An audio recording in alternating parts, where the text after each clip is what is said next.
Support for this News from Lake Wobegon podcast comes from the Sleep Number bed by Select Comfort, the bed that lets you adjust the mattress firmness to your preference, your sleep number. And by Bisquick Heart Smart Pancake and Baking Mix. With 0 grams trans fat and no cholesterol, Bisquick Heart Smart Pancakes are a delicious way to be good to your heart. Bisquick, real pancakes, real good. Well, it's been a quiet week in Lake Wobegon, Minnesota, my hometown, out on the edge of the prairie.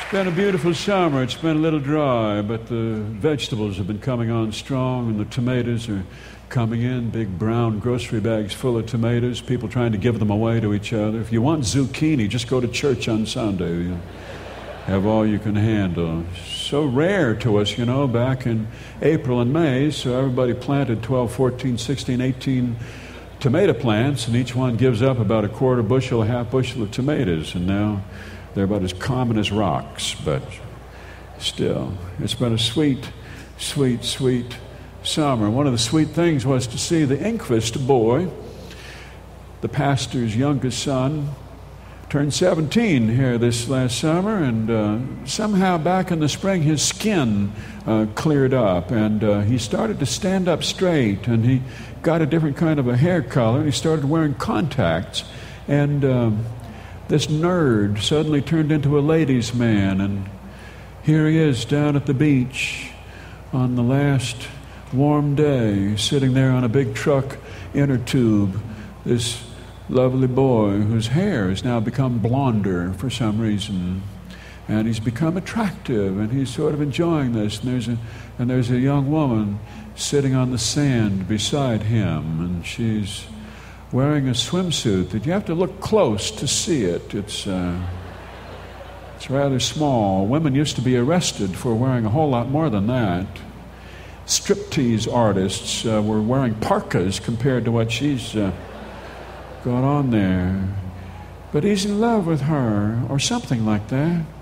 He's sitting there in the sun, and with the big toe on his left foot, he's just stroking the inside of her calf, and she's looking at him and then looking away, and he's looking at her and then looking up into the sky. Such a sweet thing to see the beginning of romance. Sweet for everybody except maybe her parents, who would be horrified. You can hear her mother say, "My gosh, darling, what are you doing?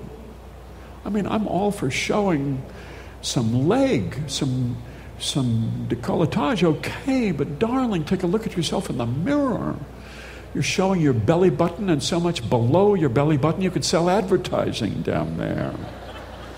I mean, at least we can see you don't have any tattoos, but darling, how can you go around in pub? Doesn't that feel odd to have a string up your crack?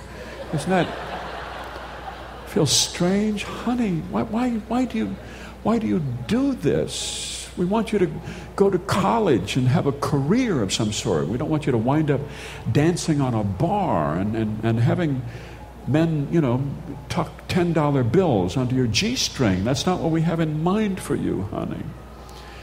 But there he is, the pastor's boy and the stripper on a summer day, and they just look so happy. He wasn't the first.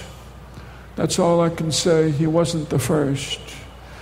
You feel it on these languorous summer nights. You hear the far-off squeals of young women. He was not the first. Not at all. It's been barbecue time in Lake Wobegon. They're having the last of the barbecues, because the big snowstorm probably come in a week or two. So they're getting in their bratwurst and their baked beans in the backyard. The smell attracts raccoons who are fearless this summer. They just come right in as if they expect to be given a napkin. They just walk right up, and you yell at them, you tell them to go away, and they don't go away. Clarence and Arlene Bunsen were having a barbecue in their backyard for his brother Clint and his wife Irene. Kind of a peacemaking barbecue, and these raccoons came in and made a pest of themselves, trying to make peace between these brothers, Clarence and Clint. They're the partners in Bunsen Motors, the Ford dealership there in town, and Clint Bunsen is the chairman of the 4th of July, and it was a big 4th of July, and then he went off and he got involved with the young woman who played the Statue of Liberty in the parade. She was marching in the... It was a beautiful parade. They had percher-on horses, 8 and 16 horse hitches, and pulling big circus wagons. And they had the Whistling Mothers, a marching unit, women in gray capes, whistling in 4-part harmony. You just never saw that. They had the Frisbee Dogs of Fergus Falls out there, and they had the FFA Precision Pitchfork Drill Team, which was exciting. They had a parachute team, the Leaping Lutherans. They came down out of the sky, the Betsy Ross blanket toss. They had men dressed as Minutemen and grabbing hold of a big canvas and tossing this woman wrapped in a flag up 20 feet in the air. It was a big thing. And then the Statue of Liberty came marching down the street, and she had her sort of greenish, copperish gown on, and her 7-pointed crown, and holding her torch and the tablet there in the crook of her arm, and she was prancing around and waving the torch like it was a baton. Her gown was kind of long for her, and so she had to hold it up to keep the hem up, and then she went to scratch her nose and she forgot. And she stepped on the hem, and she walked right up the inside of the gown, and it just tore from her body, and there she was on Main Street in front of everybody, and nothing whatsoever on her. You looked close, and there was nothing. There was no London, no France. There was just nothing. She said later it's because it was so hot, but we figured, she's from San Diego. That's what they do there. And so Clint Bunsen dashes out from the curb, and he wraps his jacket around her, and he helps her to his pickup truck, and he puts her in it, and he drives her off to spare her the shame, we assume, but then they don't come back. They don't come back. And, of course, Irene was peeved, to say the least. He came back the next morning. He'd been injured. He had a big cut on his forehead. He was injured when the mirror fell off the ceiling in room 7 of the Romeo Motel. They went to the Romeo Motel. It's on the access road on the freeway, about 25 miles from Lake Wobegon, and they were in the jacuzzi, and they were admiring themselves, and he went to open the champagne bottle, and the cork blew off the mirror, and it came down, crashing down on them. 2 poor people there in the hot water, foaming and bubbling, and jagged pieces of glass, and the alarm went off, and 8 firemen came through the door in the yellow canvas jackets, and when they saw what was going on, then 8 more came in, and pretty soon you had 24, and these 2 pitiful people standing there in a wet sheet with blood stains and glass all over. Well, she got to go back to California or wherever she lives, and he had to go back to town and face the enormous silence of his wife and have a talk with Pastor Inquist, who does not want to talk about adultery, not really, and face the anger of his brother Clarence, who said, "My gosh, people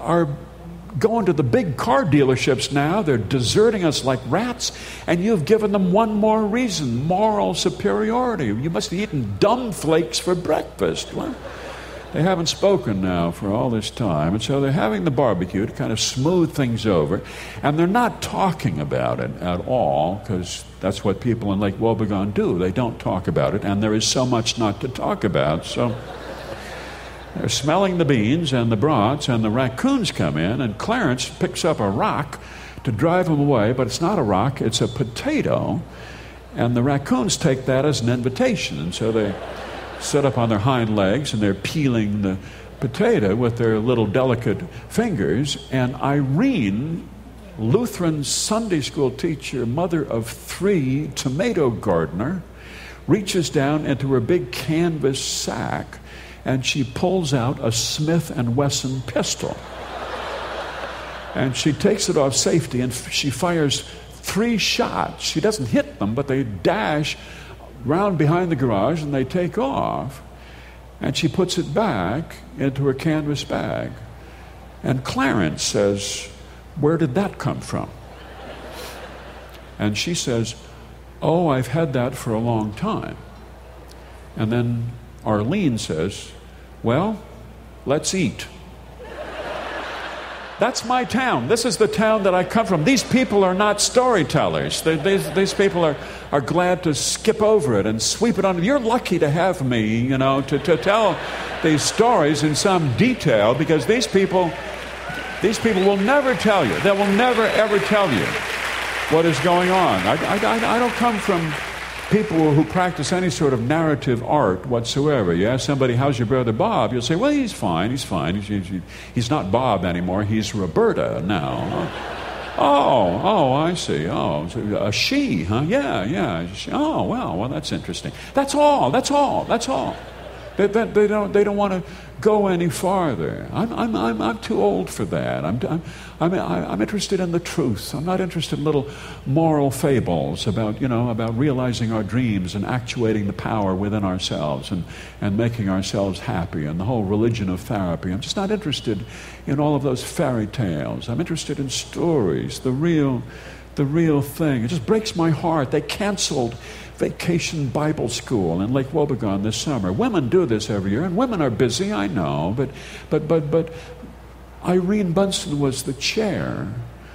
The woman with the pistol was the chair of Vacation Bible School. It was supposed to be in June, then they postponed it to August, and then they just canceled. They said, well, we won't do it this year.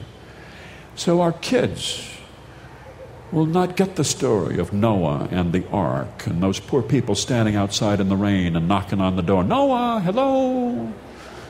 Just wanted to take a look at the woodwork, take a look and see. Here it's really nice inside. Story of Abraham and Isaac, a weird story.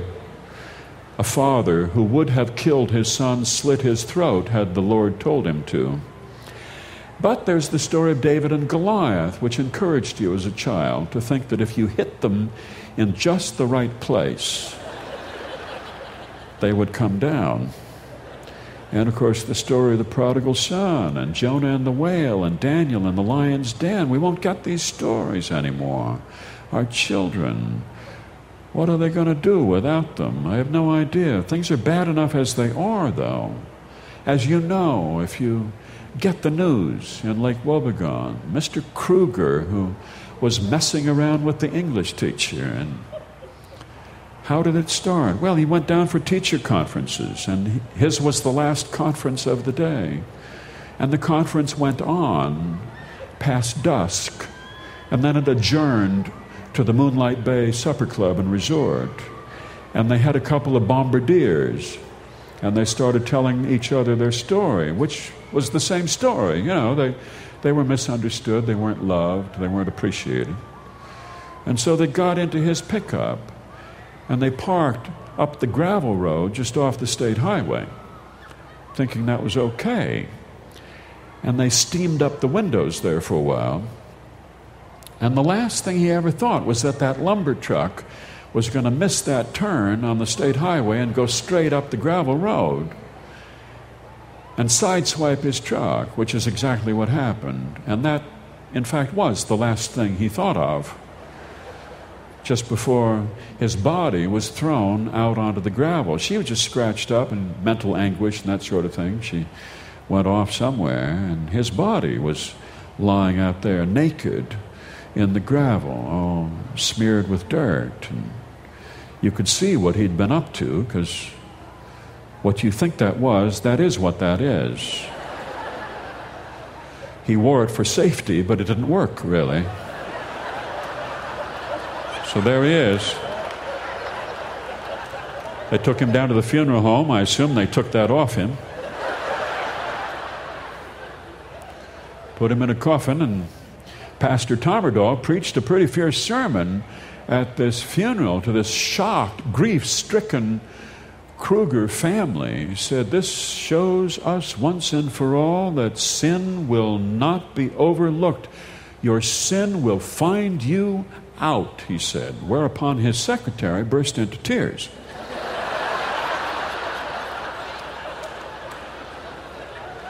Ran from the room, and so he had to be fired by the church board. And the secretary of the church board, a man named Eugene, voted to fire him, but thought to himself at the time, "I'm so glad I burned those letters when I did." But there was one letter he could not burn. It was a letter from his lover telling him what a fantastic lover he was and how handsome and beautiful and attentive and sensitive and strong he was.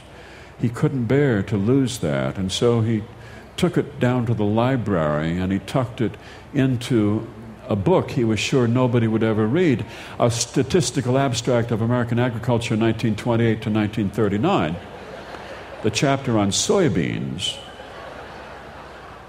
And it stayed there for a couple of years until Grace, the librarian, was weeding out books that nobody read and opened up the statistical abstract, and out fell the letter. She read it. She thought to herself, well, this cannot be my brother-in-law Eugene, surely.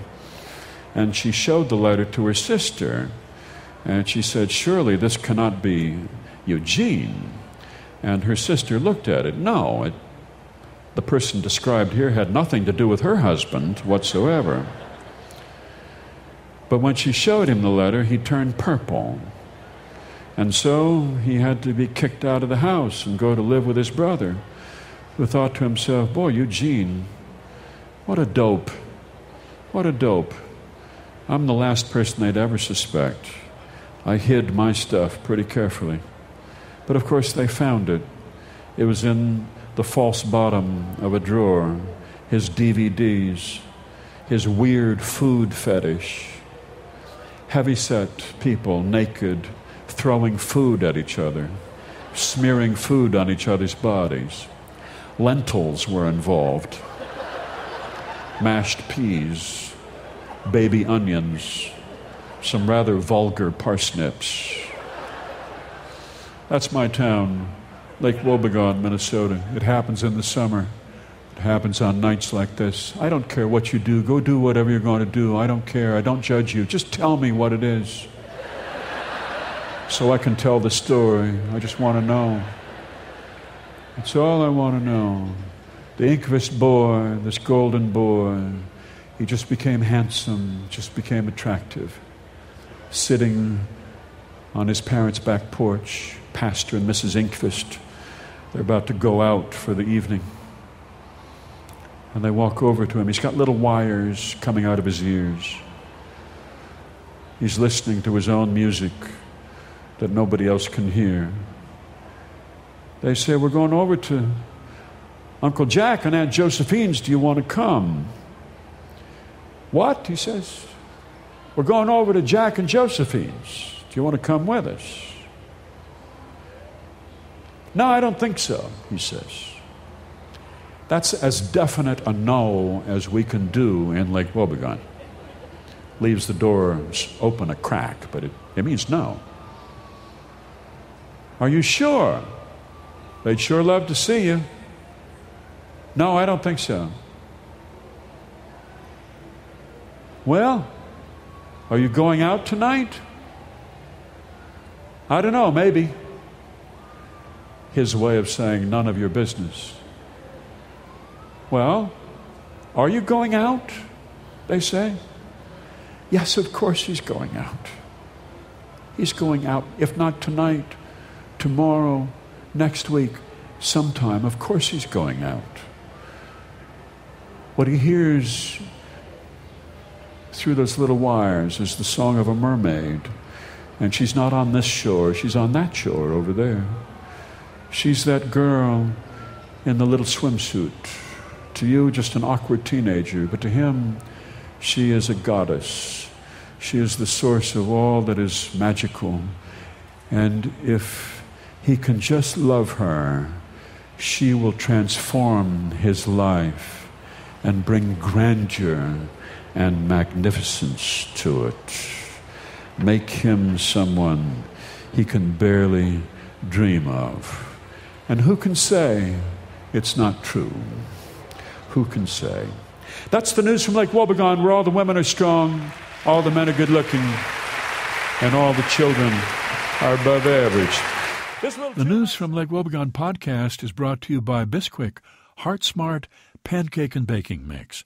With 0 grams trans fat and no cholesterol, Bisquick Heart Smart pancakes are a delicious way to be good to your heart. Bisquick, real pancakes, real good.